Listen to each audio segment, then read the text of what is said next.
নমস্কার।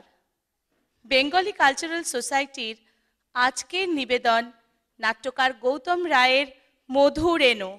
আপনারা সবাই জানেন যে আমাদের সোসাইটিতে নাটকের একটা বিরাট এবং বলিষ্ঠ ঐতিহ্য আছে। গত কয়েক দশক ধরে উচ্চমানের বহু নাটক মঞ্চস্থ করেছি আমরা, নানা রসের, নানা রঙের এবং নানা বিষয়ের। আজকের এই প্রচেষ্টা সেই ঐতিহ্যেরই এক প্রতিফলন এবং সেই ঐতিহ্যকেই আরও এগিয়ে নিয়ে যাওয়ার একটি আন্তরিক প্রয়াস। এই নাটকে হাস্যরসের মাধ্যমে বাঙালি মধ্যবিত্ত জীবনের কিছু সমস্যাকে তুলে ধরা হয়েছে। শেক্সপিয়ারের এক বিখ্যাত নাটকের একটু ছায়া হয়তো দেখতে পাবেন। আশা করি আপনাদের ভালো লাগবে। আজকের নাটকে বিভিন্ন চরিত্রে অভিনয়ে আছেন ঘটক অরুণাভ সান্যাল, আলু জয় চৌধুরী, দোলন চৈতালি ব্যানার্জি রয়, ঝুলন সোমা গোস্বামী, মিলন প্রবীণ নাথ, নরদুর্লভ সৌভিক গোস্বামী, কনক গোপাল মজুমদার, দীপক সঞ্জীব সাহা, জীবন প্রিয়গোপাল রায়, প্রলয় অরুণাভ দাস চৌধুরী, গজাধর অমিত রায়। আমাদের শিশু শিল্পীরা আগ্নেয় ও ঈশিতা। নির্দেশনায় রাজা। আসুন দেখি আমাদের আজকের নাটক মধুর এনো।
ছেলে কেমন দেখতে?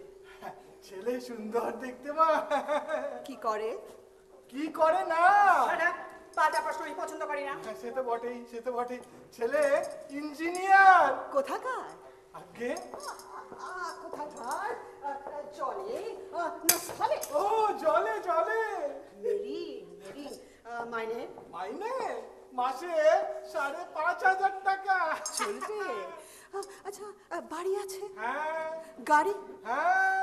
জমি জমা? হ্যাঁ। টেলিভিশন? হ্যাঁ। ফ্রিজ?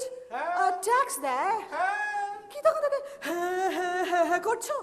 আগে না বললে যদি আবার মেরে বসে। Shut up! বলছি কত ট্যাক্স দেয়? আচ্ছা আমি কি ছেলে লয়ার? আবার বাজে কথা বলছো। আগে বলতে পারবো না। আচ্ছা, নেশা করার অভ্যেস আছে? সত্যি বলছি, এই মানে একটু গেঁজা ছাড়া আর কিছু খাই না। তোমার কথা কে জিজ্ঞেস করেছে? ও আমিও ঠিক বলতে পারলাম না। আসল জিনিসটাই তো জেনে আসুন। যাই হোক, আগে বিয়েটা হোক, তারপর ছেটি আমি ওই নেশা মাথায় তুলবো। আগে মা ঠাকুরন কি তখন থেকে মে মে মে মে করছো? হ্যাঁ, মিস হালদার বলবে।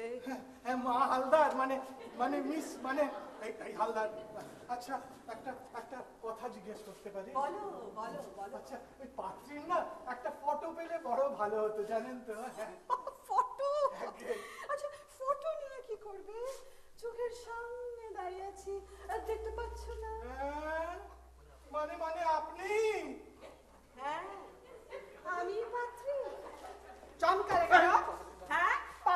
হিসেবে আমাকে পছন্দ হলো না বুঝে? তাই কি হয়, তাই কি হয়? বলে কত দজ্জাল রমণীকে পাচার করে দিলুম। কি বললে? না না না না, মানে বলছিলাম কি, কত কানা খোড়া মেয়ের বিয়ে দিয়ে দিলুম, আর আপনার মতো রূপসী, গুণবতী, সুশীলা, কমলা কন্যার বিয়ে দিতে পারবো না? তাই কি কখনো হয় নাকি? হ্যাঁ, ওই কথাটা মনে রেখো, আর ওই কথাটা পাত্রপক্ষকে গিয়ে বলো। সে আর বলতে, সে আর বলতে। আর যদি এদিক ওদিক হয় তাহলে চমড়া ছাড়িয়ে আমি রোদরে শুকিয়ে রাখবো। শোনো, ওই যে জমের বাচ্চা আলু যে সেট করে তোমার পাশ দিয়ে চলে গেল, যখন আসবে আমার কাছে ভেতরে পাঠিয়ে দেবে। আচ্ছা আচ্ছা, এই কর্তা মশাইকে একটু পাঠিয়ে দেবেন। বসো, পাঠিয়ে দিচ্ছি। বাপরে বাপ।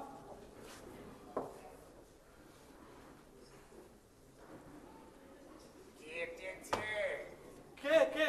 ওই জমের মা, তুই বড় মেম সাহেব। ও, ওই ওই দজ্জাল হস্তিনী। শুনতে পেলে চামড়া ছাড়িয়ে রোদে শুইয়ে দেবে। আমার যদি মেয়ে হতো না, কে দিয়ে বৃন্দাবন দেখিয়ে দিতাম। হ্যাঁ, বাড়িতে কোনো গার্জেন টার্জেনও নেই নাকি? বাড়িতে গার্জেন খেপেছে বলে বড় বাবু পর্যন্ত ভয় তিরিং হয়ে থাকে, ছাদে কাকচিল পর্যন্ত বসতে পারে না বলে। ওই জন্যই বলছিলাম যে যদি আমার মেয়ে হতো না, পে দিয়ে বৃন্দাবন দেখিয়ে দিতাম। সে তো আমি আগেই দেখেছি। এই, তুমি কি দেখেছো? কি দেখেছো? এই কে কাকে কত পেদাতে পারে। মানে মানে মানে সেটা তো নেহাত ঘটকালি করতে এসছি, তাই। হ্যাঁ, ওই মেয়ের জন্য আমার ঘটকালি, বাপের জমে ওই মেয়ের কখনো বিয়ে হবে? হাসালে চাঁদু, হাসালে। বলে কত মিলিটারি মেয়েকে পোস্তার হাটে চালান করে দিলুম, আর এই তো ছোট্ট কচি মেয়ে, এখনো গায়ে টিপলে দুধ বেরোয়। কপালে দুঃখ থাকলে কার বাবা সাথ দিয়ে আপনাকে বাঁচায়। আচ্ছা ভাই, এই সকাল সকাল তোমার মেম সাহেব এরকম খেপলেন কেন? ও মেম সাহেবের কিন্তু সকাল বিকেল আছে না, উনি সুযোগ পেলেই খেপেছে। উনি হলে না চলে একটা খ্যাপা কালি। কিন্তু কিন্তু ভাই, এই সকালবেলা কেন খেপে যান, তার কারণটা তো জানতে হবে। কারণ মানে তাতে আপনার কি থাকা মশাই? পরে এসেছিলে খবর না তো ভালো মানুষের কাজ নয়। হা হা, সে তো ঠিক আছে। এই নাও, এই একটা, তুমি একটা বিড়ি খাও। হ্যাঁ, বিড়ি খাও। সাত সকালে বৈঠকখানে ঘরে বসে বিড়ি খাবো? আমার এই বাপের দেওয়ার চামড়াটা আমার কোনো মায়া দয় নেই নাকি মনে করে? বাবা, বিড়ি না হয় নাই খেলে, কিন্তু এই তোমার মেম সাহেব যে কেন এরকম খেপে যান, সে কারণটা তো আমার জানা দরকার। কেন? তুমি নেহাতি কবে? আরে বাবা, কোন রোগের কি দাওয়াই সেটাই যদি জানতে না পারি, তবে তো আমায় ঘটকালি করাই ছেড়ে দিতে হবে। হ্যাঁ, রোজ সকালে উঠে মেম সাহেবের শিওরে একটা দড়ি ঝুলিয়ে রাখতে হবে। কেন ঝুলবে নাকি? না না, উনি দুলবেন, মানে লাফাবেন, নইলে ওনার নাকি মেয়েতে ছড়বে না। তো তারপর? তারপর আর কি?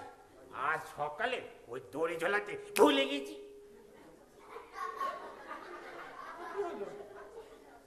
আচ্ছা মশাই, আপনি বলুন, একদিন কি একটা মানুষের ভুল হতে পারে না? তা তো পারেই, তা তো পারেই। হ্যাঁ, তা সে কথা কে বোঝাবে ওনাকে?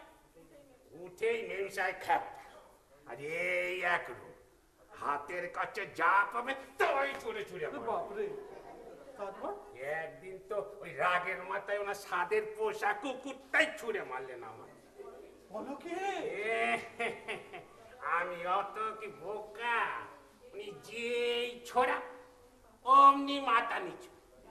দাঁড়িয়েছিলাম বারান্দার কোণে, কুকুর গিয়ে পড়বি তো সোজা তিনতলা থেকে একেবারে রাস্তায়। ইস, তারপর? ফিনিশ। আচ্ছা আচ্ছা আচ্ছা। কি বলবো মশাই, ওই কুকুরের শোকে মেম সাহেবের 3 দিন না খাওয়া বন্ধ।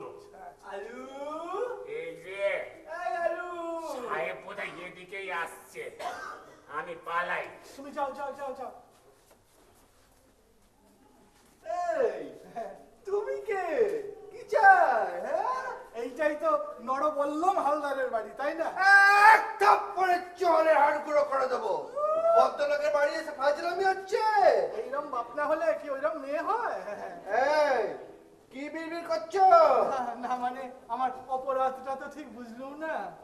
আমার নাম নরবল্লভ কে বললো তোমার? আগে সেটাই তো শুনে এসেছিল। হ্যাঁ, বেরিয়ে যাও বাড়ি থেকে, বেরিয়ে যাও। আগে অন্যায় হয়ে গেছে, আর কখনো এরকম হবে না। ভুলটা যদি একটু ধরিয়ে দেন তবে খুব ভালো হয়। নরদুল্লাহ ভান্ডার মনে থাকবে?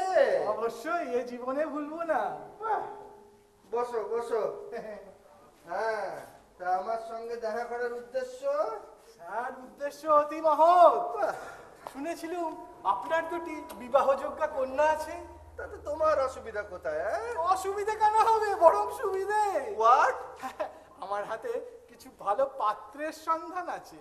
ও তাই বলো? স্যার। তুমি ঘটো? আগে সেই মর্মেই তো আপনাকে পত্র দিয়েছিলাম স্যার। হ্যাঁ হ্যাঁ হ্যাঁ, মনে পড়েছে মনে পড়েছে। এই এই তোমার নামই তো বিপদ বরণ চক্রবর্তী। স্যার, আমি কিন্তু রেগে গেলে কামড়ে দেবো। হ্যাঁ। হোয়াট? আমার এই নাম নিয়ে ঠাট্টা তামাশা না আমার একদম সহ্য হয় না। কে আবার তোমার নাম নিয়ে ঠাট্টা তামাশা করতে গেল? স্যার, আমার নাম বিপদ তারণ চক্রবর্তী। পাল্টা নিলে? বেশ বেশ বেশ, এমন লোকই আমার পছন্দ। হ্যাঁ, তা পাত্র কেমন? স্যার, পাত্র অতি সুন্দর। হ্যাঁ? রূপে গুণে অর্থে একদম উত্তম কুমার। হ্যাঁ, উত্তম কুমার? আজ্ঞে স্যার। তুমি তো আমার মেয়েকে দেখোনি হে বিপদ তারণ। ওই তোমাদের উত্তম কুমারে হাড়ে বাতাস লাগিয়ে ছেড়ে দেবে। আমি আপনার মেয়েকে দেখেছি স্যার। হ্যাঁ? দেখেছো? হাউ? ওই ওই ব্যাডমিন্টন র্যাকেট হাতে দিয়ে আমার অভ্যর্থনা তো ওনার হাত দিয়েই হলো। এবার বুঝেছো তো? ওসব নাদু নানু মাকাল জামাই দিয়ে আমার চলবে না। আচ্ছা স্যার, আপনার দুটি মেয়ে কি এইরকম? No, never. ছোট মেয়ে ঝুলন, রূপে একেবারে লক্ষ্মী প্রতিমা, স্বভাবে আর গুণে মা সরস্বতী। ও স্যার, আপনি বরং আপনার ছোট মেয়ের বিয়েটাই আগে দিয়ে দিন। আর বড়টি আল্লাহ যে আই বুড়ি হয়ে পাড়া মাথায় করুক বেড়াক। বুদ্ধি বটে তোমার। শোনো, এই ছোট মেয়ের কথা তোমাকে ভাবতে হবে না। বড়টিকে পার না করে ছোটর বিয়ে আমি দেব না। হ্যাঁ বেশ তো সত্যি স্যার, তার কেই বা দেয়। হ্যাঁ তাহলে ওই কথাই রইল স্যার। হ্যাঁ হ্যাঁ হ্যাঁ, এখন তাহলে তুমি এসো। হ্যাঁ, স্যার, দাঁড়িয়ে রইলে কেন? কাটো কাটো কাটো। ঠিক আছে স্যার, আমি কাটি। এখনো পর্যন্ত সকালে খবরের কাগজটাও দিয়ে গেল না। আলু, এই আলু,